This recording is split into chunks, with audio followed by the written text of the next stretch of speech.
Welcome to another video on HRV resonance training.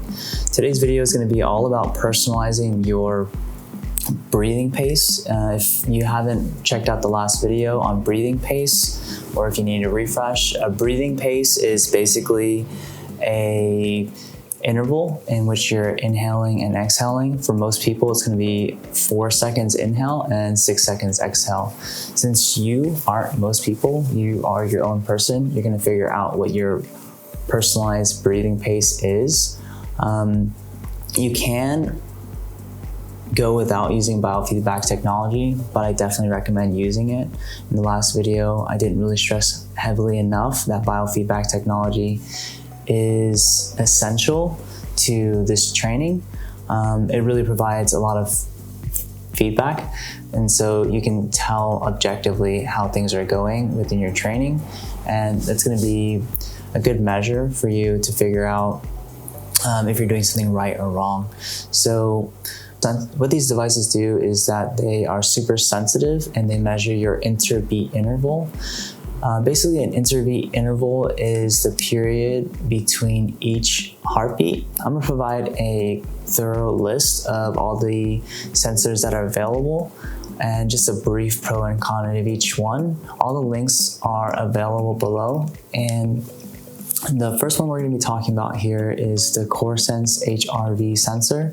This one is developed by the Elite Academy, and their whole purpose is to develop the science around HRV for your average person, but also for medical professionals as well. So one of the pros is it's extremely accurate and specifically designed to take your HRV, and so it's probably, I would say, one of the most accurate ones on the market. It's got a 4-hour battery operating time, so if you take into consideration 2 20-minute sessions per a week, one charge will easily last you all week long. The other pro I'd say is that it has a 6-month battery storage time, so basically you can go traveling with it, road tripping or whatever the case is, and not have to worry about that battery dying out on you mid-trip. It doesn't even take that long to charge. One of the cons, though, I have to say, is that it has a higher chance of errors, if not remaining statue still during training. I mean, it's not so bad, but you probably won't even be able to scratch your nose unless you're like really careful. So I'd say that's inconvenient to hold that position with that finger clip. So it's basically, you know, a couple of positions that you can hold it in. One is just like flat on a table or an armrest, or maybe on your leg if you're sitting cross-legged, and it's just like a little finger clip that has a sensor that will read your heart rate from the glass sensor. The next one up is the Polar. I'm going to go with both of the Polar H7 and H10. They are chest straps that measure your heart rate and your HRV. They're both pretty similar, so I'm just going to go over them together. If there's any differences, I'll mention it. One of the pros, though, I'd say, is that it's very accurate and allows for more movement without error. So you can be taking your readings and not have to worry too much about, you know, if you're itchy or whatever happens, or if you accidentally move, it's going to be accurate. The H10 can be paired with the GoPro, so athletes who want to measure the HRV later on while practicing or performing on camera and make some correlations between their training. It's definitely a good tool for that. I don't necessarily think that's recommended, but some people can use it for that. And I definitely don't recommend it during the first 10-week phase. If you decide to do it later on, check that as an opportunity to really thoroughly examine what states that you're in as you're going through different phases of the training. Say like before the prep period is where you get really nervous, or maybe it's right when you start your mat. Another thing I'd say about it is that these two have a really super long battery life. You don't really have to worry about charging them at all. Especially during this 10-week period, because the H7 lasts 200 hours and the H10 lasts 400 hours. And they're just the normal coin cell operated type of batteries. So it's like the same thing as your watch or your garage door opener. The H7 has a low price point. It's just around $50, so it's pretty affordable for pretty much everyone. The cons, I'd say, is it has to be moistened before use. I think something kind of funny is that, like, my friend just recommended that I just use my saliva, and I think that works great. But if you want to just keep a water bottle nearby wherever you use it, I definitely recommend just moistening it before use. Otherwise, you won't get a reading most of the time. It can be restrictive or uncomfortable while breathing or during wear, because how it stays on you is because it's tightly strapped to your chest. And so, especially in the beginning, it can be restrictive, but it's designed for use during movement, like running and things like that. So that's why it feels like that. Next up is the Whoop Band. Pros, I'd say, is it's pretty comfortable to wear. You can wear it, it's just a really thin strap that you wear. It's travel friendly, it's small. I really like that. I've used it for over a year. One of the cons, though, I'd say, is that it's not accurate, so I can't recommend it for that reason. But if you already have one and you don't want to invest another $50 for whatever reason, that's okay, you can use it. The only thing is you have to remain extra still during readings, like a statue, because even if you just move a little bit, it's gonna throw off your readings. And since it's not really designed for that, that's why it can't really produce super accurate measurements, even with a little bit of movement. The next one up is the Vortec Bluetooth heart rate monitor armband. It's just another armband, just like the Whoop. It can go on your wrist or your wrist or your arm. And one of the pros, I'd say, is that it's comfortable to wear, just like the Whoop. The Whoop, again, you can wear it on your wrist or your arm as well. It's travel friendly, it's small, it's lightweight. And it's really cool because it charges while it's on you, so you can just slide over the battery pack, and then you can just wear it until it's charged, and you just slide it right off. Tech is that it's accurate even during movement. It's not as accurate as the chest rate sensor, but it's pretty freaking accurate, so I'd recommend it. The other pro is that it's only $50, so it really comes down to whether you would like the H7 or H10 wrapped around your chest or the Vortec on your wrist or your arm. One of the cons, I'd say, about the Vortec is it's not as accurate as a chest strap. So if you tend to be fidgety or whatever the reason that you'd be looking for more accuracy in motion, it's not as accurate as a chest strap. But I used it and I really like it. So I'd probably recommend either one of those two if you're looking for, if you have a little ADHD like me. Okay, so another con about it is that it's not always available from retailers. I only found it on Amazon, and they don't have a website outside of Amazon. So whenever they run out, they run out. It used to start at $30, and now I think it's somewhere around $50. So it can go up, and you might not be able to find it from anywhere else, which is kind of a con, but I guess it's still pretty affordable. And now the basics for personalizing your breath pace. You're only going to need this you only need the device for weeks 1, 4, 7, and 10.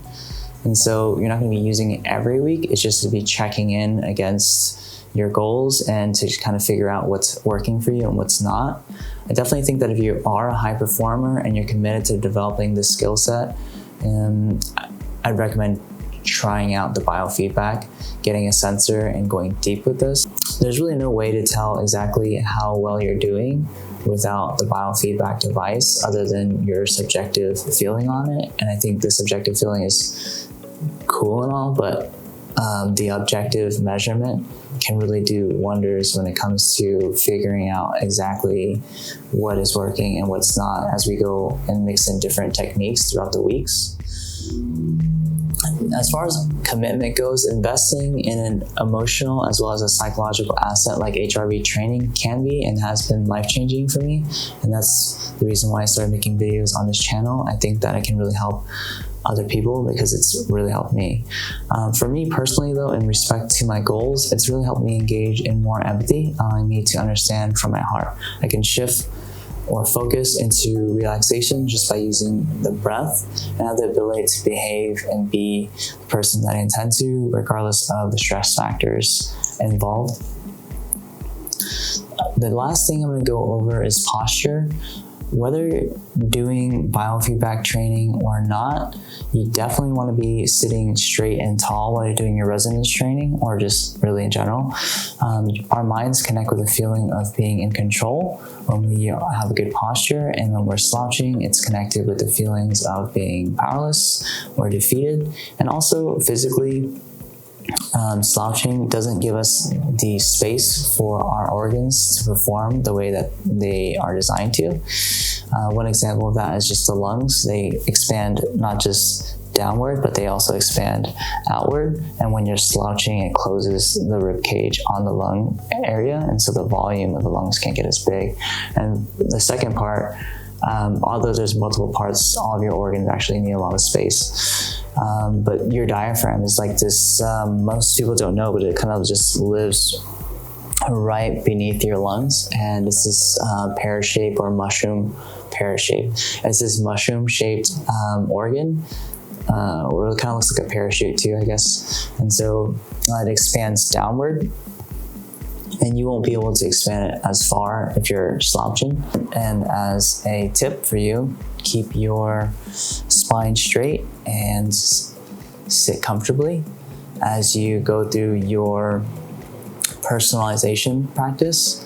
There is a worksheet attached to the last video and this video, so you can check out the different breath paces that are available as examples on that video. Those are all the ones that I use for my personalization, but feel free to explore each one and your own if you want. I recommend doing each one for 2 minutes to see subjectively how they feel. If you're just waiting for your biofeedback device to come in, or if you're going without it, just use your subjective feeling on how easy and how comfortable you feel.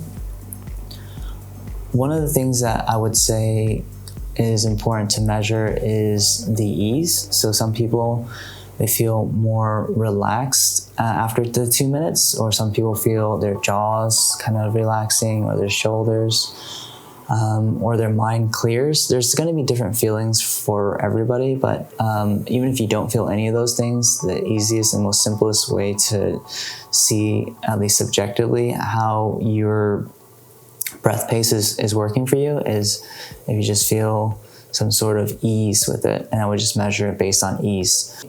With the breath pace, one thing that I'd also like to share is that when you're personalizing it, take your time and be in a comfortable and safe environment. Make sure you're sitting with your back, again, relatively straight in a chair or on the floor, but do it exactly how you do it as if you're going to be spending the next 10 weeks. So don't do it in a place like the park if that's not where you're going to be doing it every day, twice a week, or 5 days a week minimally.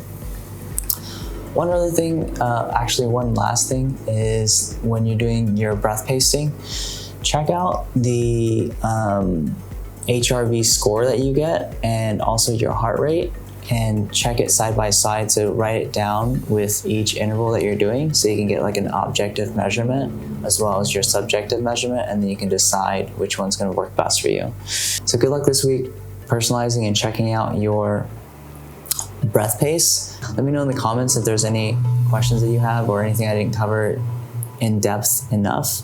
I can do it on a different video. I'll see you on the next video.